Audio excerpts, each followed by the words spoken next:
ఈ ఉత్సాహం ఏదైతే మనం చూపిస్తున్నామో ఫ్రైడే బ్యాంకింగ్ సాధించేంత వరకు కూడా విశ్రమించమనేటటువంటి ప్రతిజ్ఞ తీసుకోవాలి. గడిచినటువంటి 15-20 రోజుల కాలంగా కామ్రేడ్స్ దగ్గర నుంచి వస్తున్నటువంటి ఒకే ఒక టెలిఫోన్ కాల్, ఫ్రైడే బ్యాంకింగ్ వస్తుందా లేదా అని ఎవరు అడగట్లేదు. దయించి సమ్మెను మాత్రం కాల్ ఆఫ్ చేయకుండా అడుగుతూనే వస్తున్నారు. ప్రభుత్వాలు ఏ ప్రెజర్ పట్టుకొచ్చినా, ఇండియన్ బ్యాంక్స్ అసోసియేషన్ ఏ రకమైనటువంటి విన్నపాలు చేసినా కూడా సమ్మెను మాత్రం కాల్ ఆఫ్ చేయకండి అనేటటువంటి నినాదాలు, రిక్వెస్టే మిగిలాయి దీంట్లో. అందుకని మొన్న జరిగినటువంటి కన్సిలియేషన్ సమావేశంలో భారత ప్రభుత్వం నుంచి ఉన్నటువంటి డిఎఫ్ఎస్ జాయింట్ సెక్రటరీ గారు మాట్లాడుతూ, ఒకవేళ కనుక మీరు సమ్మె కనుక చేస్తే మా దగ్గర పెండింగ్ లో ఉండేటటువంటి అనేక సమస్యల్ని మేము పరిష్కరించము అని చెప్పారు. అదే రకంగా స్కేల్ 4 అబోవ్ ఆఫీసర్స్ మీద విపరీతమైనటువంటి ఒత్తిడి పట్టుకొస్తున్నారు. ప్రొబేషన్ ఆఫీసర్స్ గా ఉన్న వాళ్ళందరినీ కూడా ఏదో ఒక రూపంలో బ్రాంచ్ ఓపెన్ చేయమని ఒత్తిడి పట్టుకొచ్చినారు. మన నాయకులందరూ చెప్పినటువంటి ఒకే ఒక సమాధానం, నెహ్రూ ప్రభుత్వ కాలం దగ్గర నుంచి కూడా మనకి న్యాయబద్ధంగా రావాల్సినటువంటి అనేక డిమాండ్స్ ని ప్రభుత్వాలు డినై చేస్తూనే వచ్చాయి. అయినా కూడా బ్యాంకు ఉద్యోగస్తులు సమ్మెల ద్వారా మాత్రమే విజయాలు సాధిస్తూ వచ్చారు. సమ్మె ఎట్టి పరిస్థితుల్లో కాల్ ఆఫ్ చేయం. మీరు ఏ రకమైనటువంటి ప్రతిఘటన చేసినా కూడా దానికి సరైనటువంటి రీతిలో స్పందిస్తామనేటువంటి సమాధానం చెప్పారు. నిన్న కూడా మనకు అందినటువంటి సమాచారం ప్రకారం డిఎఫ్ఎస్ ఆధ్వర్యంలో state bank of India managing director దగ్గర నుంచి అన్ని బ్యాంకుల యొక్క మేనేజింగ్ డైరెక్టర్ని పిలిచినారు. వారి మీద ఒత్తిడి పట్టుకొచ్చే ప్రయత్నం చేసినారు. మనసా వాచా వారికి కూడా ఫ్రైడే బ్యాంకింగ్ రావాలని ఉంది. ఇన్ కాన్ఫిడెన్స్ మనతో కూడా షేర్ చేసుకున్నారు. ఇండియన్ బ్యాంక్స్ అసోసియేషన్ లోని అధికారులందరూ కూడా మీరు మాత్రమే పోరాటం చేయగలుగుతారు, చేయండి మీ పోరాటాన్ని, తప్పనిసరిగా మనం విజయం సాధిస్తామని చెప్పారు. ప్రపంచవ్యాప్తంగా ఏ ఆర్థిక సంస్థ కూడా శనివారాలు, ఆదివారాలు సెలవుగా ఉన్నటువంటి నేపథ్యంలో భారతదేశంలో కూడా బ్యాంకింగ్ రంగాన్ని మానిటర్ చేస్తున్నామని చెప్పుకునేటటువంటి రిజర్వ్ బ్యాంక్ ఆఫ్ ఇండియా కూడా శని, ఆదివారాలు హాలిడేస్ ఉండేవాళ్ళు. మానిటర్ చేసేటటువంటి సంస్థ శనివారం వారి యొక్క ఉద్యోగస్తులకు సెలవు ఇచ్చి ఎవరిని మానిటర్ చేస్తారు? కేంద్ర ప్రభుత్వ ఉద్యోగులందరికీ కూడా శనివారాలు హాలిడేస్ ఇచ్చినారు. ఎవరు మానిటర్ చేస్తారు? ఏ ఇబ్బంది పడ్డారు? ఎవరు ఏ ప్రజలు ఇబ్బంది పడ్డారు? శ్రీకాంత్ మిశ్రా గారు ఉన్నారు, ఎల్ఐసిలో పనిచేస్తారు. ఎల్ఐసి కూడా శని, ఆదివారాలు హాలిడేసే కదా.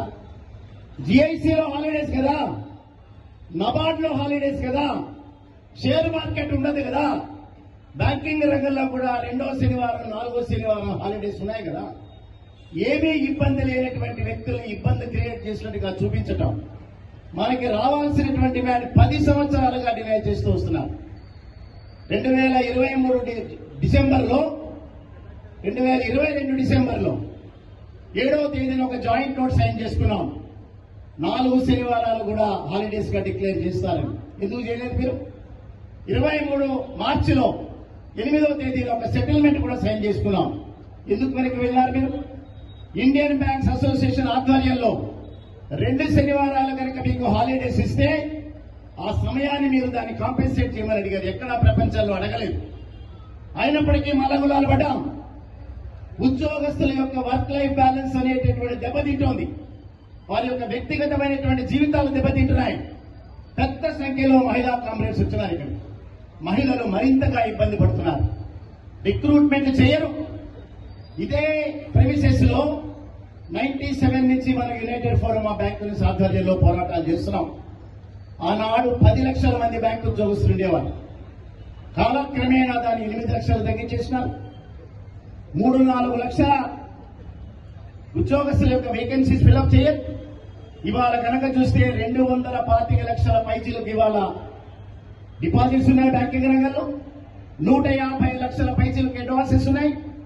దాదాపుగా 400 లక్షల కోట్ల రూపాయల బిజినెస్ ని 8 లక్షల మంది బ్యాంకు ఉద్యోగస్తులు విపరీతమైనటువంటి ప్రయాసాలు కూర్చోబడి ఇవాళ మనం చేస్తున్నాం. ఏ బ్యాంకులో కూడా ఏ ఒక్క ఎంప్లాయీ కూడా 6-7 దాటి ఇళ్లకు రావటం లేదు. 6-7 దాకా పనిచేస్తున్నాం. కనబడదా ప్రభుత్వాలకి? కనబడదా ఇండియన్ బ్యాంక్స్ అసోసియేషన్ కి? ఇవాళ శ్రమ దోపిడీ జరుగుతోంది. రావాల్సినటువంటి న్యాయబద్ధమైనటువంటి కోరిక ఏదైతే ఉందో, భారతదేశంలో ఏ ఆర్థిక సంస్థ కూడా శనివారాలు పనిచేయనటువంటిది ఒక్క బ్యాంకింగ్ రంగానికి ఎందుకు వచ్చింది ఇబ్బంది? కస్టమర్స్ ని పూచిగా చూపిస్తున్నారు, ఖాతాదారుల సర్వీస్ దెబ్బతింటుందని చెప్తున్నారు. ఇవన్నీ కూడా అబద్ధాలు. ఇవాళ ఇదే ప్రభుత్వం క్లెయిమ్ చేస్తోంది 90% కంటే అబోవ్ బ్యాంకింగ్ ట్రాన్సాక్షన్స్ అన్ని కూడా డిజిటల్ రూపంలోనే జరుగుతున్నాయని డిక్లేర్ చేస్తున్నారు. ఇవాళ బ్యాంకులకు రావడానికి ఏ ఖాతాదారుడు ఇష్టంగా లేడు. ఖాతాదారులు కనుక బ్యాంకులకు వస్తే కూర్చోబెట్టడానికి ప్రెమిసెస్ కూడా చిన్నగా అయిపోయినాయి. ఏమీ లేనటువంటి పరిస్థితుల్లో మన న్యాయబద్ధమైనటువంటి డిమాండ్ ని డినై చేయడం అనేటటువంటి అన్యాయం. అందుకని ప్రభుత్వాన్ని సమ్మె ద్వారా మరొకసారి కళ్ళు తెరిచి చూడమని చెప్తున్నాం. హైదరాబాద్ నగరంలోనే కాదు, తెలంగాణ రాష్ట్ర వ్యాప్తంగా 33 జిల్లాల్లో కూడా సమ్మె ఉధృతంగా జరుగుతోంది. 100కి 100% ఎంప్లాయీస్ అందరూ పార్టిసిపేట్ చేస్తున్నారు. కేవలం పబ్లిక్ సెక్టార్ రంగ బ్యాంకులే కాదు, ప్రైవేట్ రంగంలో ఉన్నటువంటి బ్యాంకులు, కోఆపరేటివ్ రంగంలో ఉండే బ్యాంకులు, ఆర్ఆర్బీలో ఉండేటటువంటి బ్యాంకు ఉద్యోగస్తులు మొత్తం కేవలం బ్లడ్ బ్యాంకు, ఎగ్ బ్యాంకు తప్ప అన్ని బ్యాంకులు ఇవాళ రాష్ట్రంలో కనబడ వాయువని ప్రభుత్వాలకి మన మీడియా మిత్రులందరూ చేరవేస్తారు. రాబోయే రోజుల్లో ఈ ప్రభుత్వాలకు ఇచ్చేటటువంటి ఒకే ఒక హెచ్చరిక, తప్పనిసరిగా మీ దగ్గర మాత్రమే దాన్ని హోల్డ్ చేశారు. మీ యొక్క అసోసియేషన్, ఇండియన్ బ్యాంక్స్ అసోసియేషన్ మీ సమ్మతితోనే మాతో చర్చలు జరిపారు. జరిపినటువంటి చర్చల్లో అట్మోస్ట్ గా ఏదైతే ఒప్పందాలు జరిగినాయో అది అమలు కనుక చేయకపోతే రాబోయే రోజుల్లో నిరవధిక సమ్మె చేసైనా సరే 5 రోజుల పరిధిని సాధిస్తాం. బ్యాంకు ఉద్యోగస్తులు ఎప్పుడు కూడా ఎవరిని మనం ఛాలెంజ్ చేయలేదు. బట్ ఎవరు ఛాలెంజ్ చేసినా కూడా దాన్ని ఎప్పుడు కూడా దాన్ని యాక్సెప్ట్ చేయడంలో మనం ఫెయిల్ అవ్వలేదు.